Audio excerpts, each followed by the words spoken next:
Welcome to the Courage to Live podcast. My name is Josh Bitsko, and I'm a retired police captain with 24 years of experience out of Las Vegas. Currently, I travel the country and I teach people about courage, resilience, and leadership. In today's Courage Cast, I'm going to talk about a way that you can alleviate anxiety and nervousness, especially when it comes to work. So, there's a kind of anxiety that shows up. It doesn't matter where you work. You feel it before big projects, before hard conversations, before stepping into a new role.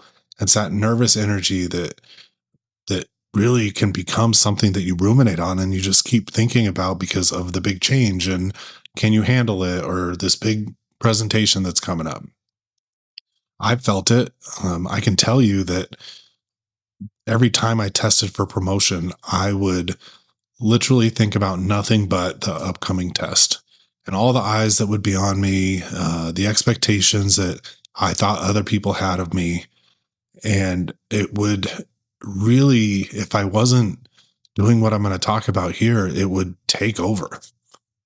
The best thing that you can do is act and prepare. It is hard to be nervous when you're constantly working at a singular goal. And using that nervous energy to get the job done will really help you and help your performance when it happens, because preparedness is the one thing that can fight that nervousness. And if you're overly prepared, that builds the confidence and it helps overcome it. There's something powerful about being prepared and that constant movement. It's about taking one step and another and another. When you work, when you prepare, when you get your hands on the problem instead of just thinking about it, your nervousness doesn't disappear, but it will shrink. Anxiety hates forward momentum. Action will give your mind something to land on. And it didn't matter what it was in my career that I was nervous about. If I really just leaned in to prepare and work and learn, it always made me feel better. Anxiety is the loudest when there's nothing concrete to focus on. But once you're moving, once you're prepping, once you've done the work, there's less room for that fear to grow. You just don't have the space for it. Works the same in leadership. There's pressure when you step into a new position and you're responsible for people. When the decisions get bigger and the audience gets larger, you can sit there and worry about it, or you can get to work.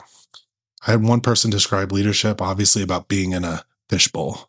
Like you're in the middle and all eyes are on you. It's almost like you're a mini celebrity.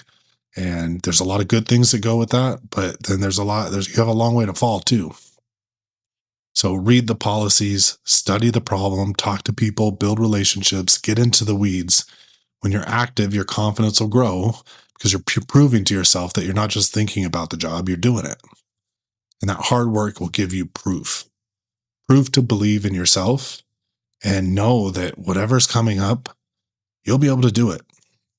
I got another piece of advice from a leader. I was very young. I was, again, preparing for the sergeant's promotional test, and this person was helping me with, certain scenarios that I might see that I have to sit down and prepare and show the evaluators that I know what I'm doing.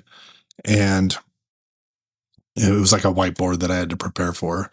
This person told me, like, think about somebody that you respect. Think about some athlete. I think I chose Brett Favre at the time because he was my favorite quarterback back in the day.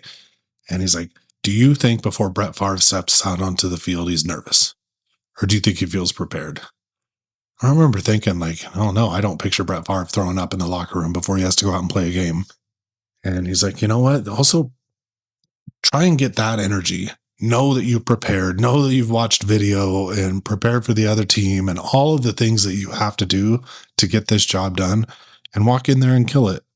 It wasn't perfect. There were still nerves that popped up, but at the end of the day, I had the confidence to know that I was going to be successful. And when I went into it prepared and I went into it with that mindset, more often than not, I was.